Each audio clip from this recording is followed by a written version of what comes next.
Hey guys, today we're gonna take a look at section 7.2. 7.2, we're gonna continue talking about inverse functions. We're gonna talk about a whole bunch of little things. Some of the times they're gonna feel a little maybe not connected, but just a little bunch of little bitty ideas that relate to these inverse functions. So first off, first thing we're gonna do is we're gonna find an inverse function. Which is something we did first semester. Remember, we were given a function, and we took the x and the y, we switched them, and then we resolved it for y, and then what we created was a function that was the exact opposite of the function that we were given. Well, that's the same thing we're going to do, except today these are going to involve a sine or a cosine function in the mix, okay? So here's our function, f of x equals 2 times the sine of x minus 2, okay? So remember, f of x is the same as y, so y equals 2 times. So what we're going to do is we're going to take the x and the y, and we're going to switch them. So we're going to put the x over here, 2 sine of y minus 2. And now I'm going to resolve this equation for the y, okay? So you got to remember your order of operations.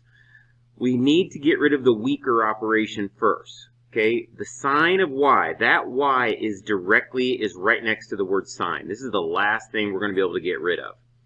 Multiplying by 2, that's the second to last thing we're going to be able to get rid of. The first thing is this minus 2 over here, okay? So we're just going to add 2 to both sides. So x plus 2 equals 2 sine of y. Now we're going to get rid of the 2. The 2 is multiplying the sine. So we're going to divide both sides by 2. Okay, those will cancel, and then we'll just have x plus 2 over 2 on this side. And now the last thing we're going to do is we're going to get rid of the sine. Well, everything else, when we got rid of minus 2, it became plus 2. When we got rid of this multiplying by 2, we divided by 2.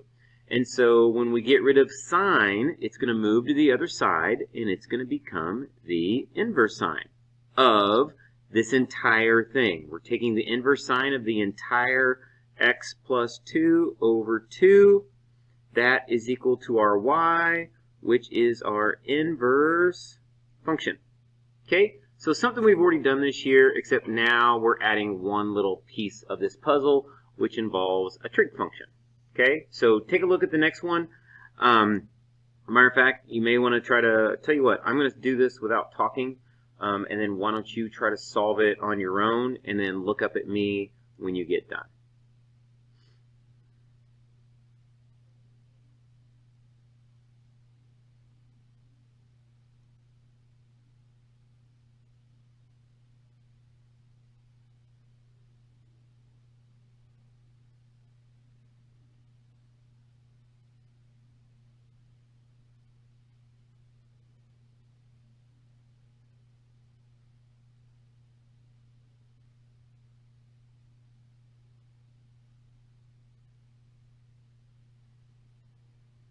Okay, so hopefully you had time to do that. If not, keep going. But this is the final answer I got. The inverse cosine of x minus 1 all divided by negative 3.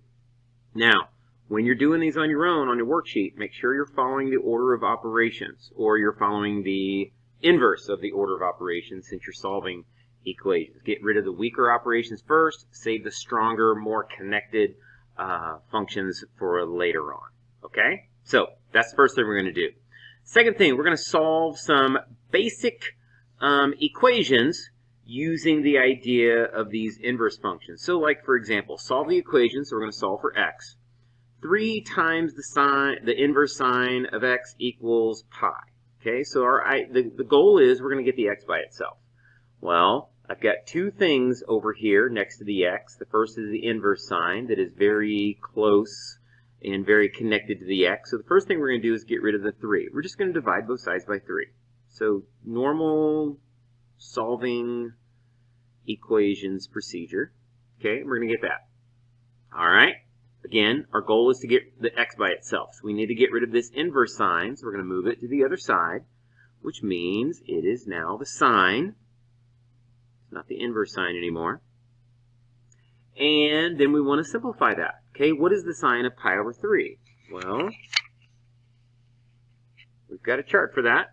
Okay, so the sine of pi over 3 is radical 3 over 2. So x equals radical 3 over 2 is the solution to that equation. That's it. Okay, so take a look at another one. This one involves the inverse tangent. So again, the first thing I can do is, I can't get rid of the 2. That 2 is inside parentheses connected to that x. I can't get rid of the tangent. We are taking the tangent of this, but I can get rid of this negative 4. All right, so the inverse tangent of 2x equals, we're going to divide by negative 4. So negative pi over 4. That's what we're going to have. Now I can get rid of the tangent. So 2x equals the tangent of negative pi over 4. Now, whenever you get to this point where you're taking the tangent of an angle, go ahead and stop and simplify that. Okay, so what is the tangent of negative pi over 4? Well, negative pi over 4 is this angle right here, negative pi over 4. It's in quadrant 4, where tangent is negative, right? Positive, negative, positive, negative. So tangent is negative here. And what is it? Well, it's negative 1. So negative 1. So 2x equals negative 1. And then we just keep going. You got one more step to do. Divide by 2.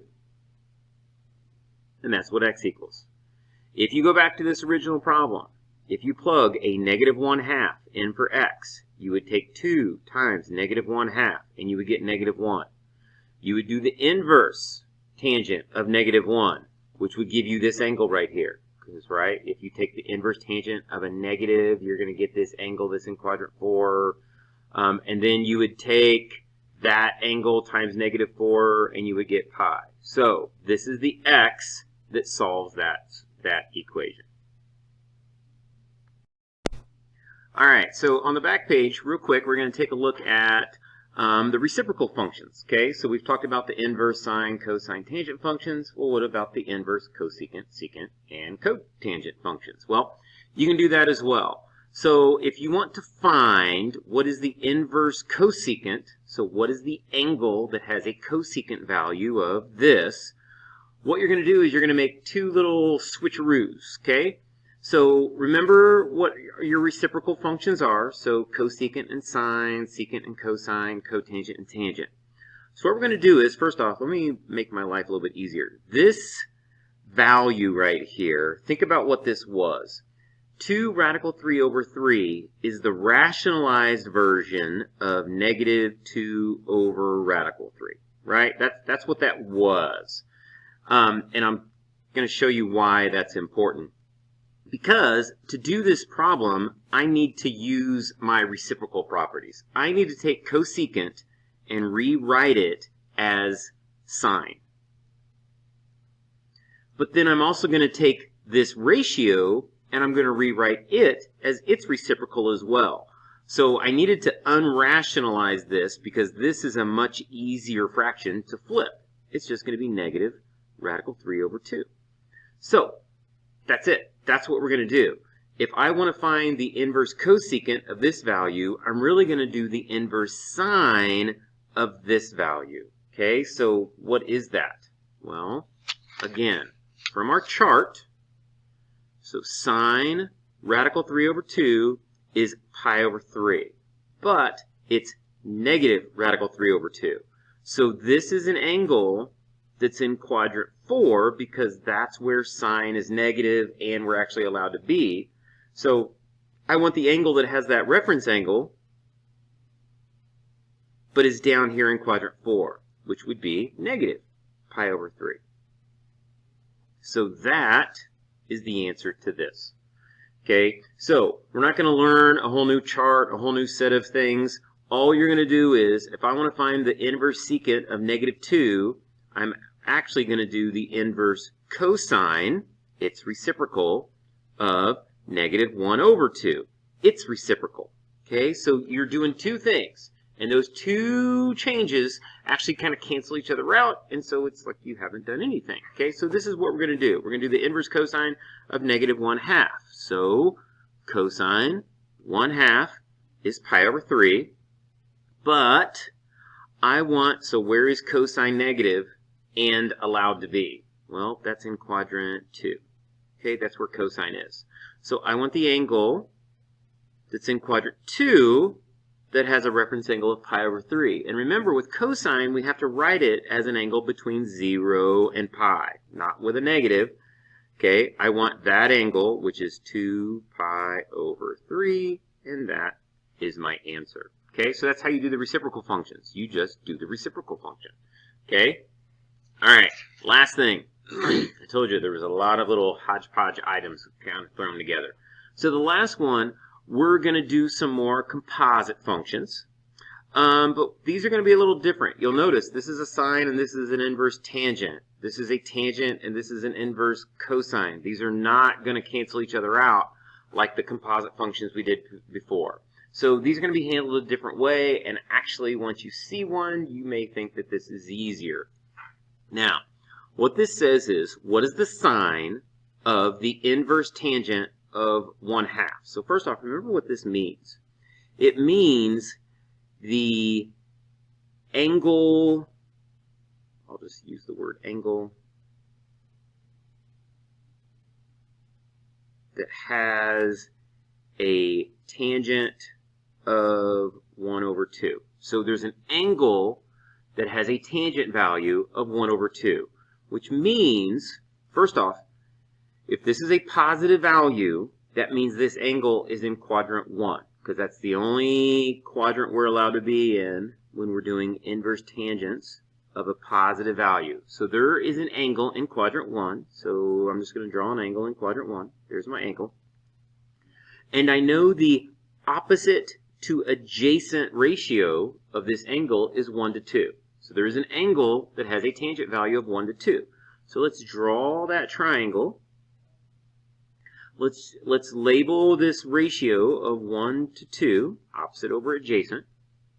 Let's use the Pythagorean theorem to find out what that hypotenuse is. So 2 squared is 4, 5, radical 5. And now, what is this saying? What is that? So here's the angle. What is the sine of this angle? That's all this is asking. What's the sine of the angle? Well, it'd be 1 over radical 5. So the sine of this angle theta is 1 over radical 5, which will be radical 5 over 5. And that's our answer. So for these, we're going to use this information to draw a triangle. We just have to make sure we put it in the right quadrant and we label the right sides. We're going to use the Pythagorean theorem to find the missing side, and then we're just going to answer the question. So like over here, what is the secant? We're not even going to look at this at the beginning, okay? Let's just look at this. What is there is an angle that has a sine value of negative 1/3. So I know that this angle has to be in quadrant 4, because we're only allowed to be in quadrants 1. So for sine, we're only allowed to be in quadrants 1 and 4. 1 if it's positive and 4 if it's negative, and this is a negative. Okay, so there is an angle that's in quadrant 4 that has an opposite to hypotenuse ratio of 1 to 3. Now, there's a negative, because that opposite side is going to be negative 1, and the hypotenuse is going to be 3. There's my angle. We're going to use the Pythagorean theorem to find our missing side. So what's that going to be? So it's going to be 3 squared minus negative 1 squared. So 9 minus 1 is 8. So this is going to be radical 8, which you want to get in the habit. Radical 8 is 2 radical 2. Okay? So now we can actually figure out what they're wanting. They want to know what is the secant of this. So what's secant? Secant is 1 over cosine. Well, the cosine of this angle would be 2 radical 2 over 3. So our answer is going to be 3 over 2 radical 2. 3 over 2 radical 2. Now, that's not good. We need to take the radical 2, move it up. So 3 radical 2. And then we write this radical 2 without the radical sign anymore. Well, there's already a 2 down here, and then that's going to be multiplying another 2. So 4. That is the answer to this problem. So use what's in the parentheses to draw a triangle. Then we're going to use that triangle to answer the question that's on the outside of the parentheses. Okay? All right, so take a look at the next one. What is the tangent of the inverse tangent of negative 1/3? In other words, what is the tangent of the angle that has a cosine value of negative 1/3? So, cosine is negative in quadrant 2. That's where we're allowed to be. So we are going to draw a picture in quadrant 2.